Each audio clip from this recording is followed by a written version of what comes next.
Hello hi ಸ್ನೇಹಿತರೆ, welcome back to master your trade.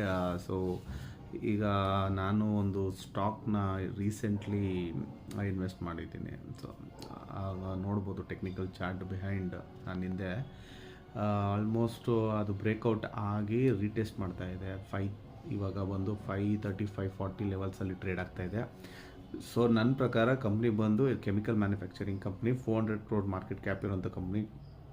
Recent quarters results ತುಂಬಾ excellent ಆಗಿದೆ. Promoters more than 71% ಇದ್ದಾರೆ.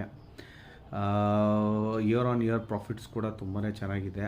So technically fundamentally ಅದಾದರೆ fundamentally undervalued ಇದೆ stock. Technically ನೋಡ್ಬೋದು retest ಆಗ್ತಿದೆ 530 ಪಾಯಿಂಟು. ನನ್ನ ಪ್ರಕಾರ ಅಪ್ ಟು 800 ಆಲ್ ಟೈಮ್ ಹೈವರೆಗೂ ಇದೆ ಟಾರ್ಗೆಟು. ನೀವು ನಿಮ್ಮ ರಿಸರ್ಚ್ ಮಾಡಿ. ಈ ಥರ ಮೋರ್ ಕಂಟೆಂಟ್ಗೆ ನನ್ನ ಯೂಟ್ಯೂಬ್ ಚಾನಲ್ನ ಸಬ್ಸ್ಕ್ರೈಬ್ ಮಾಡಿ. ಬಾಯ್.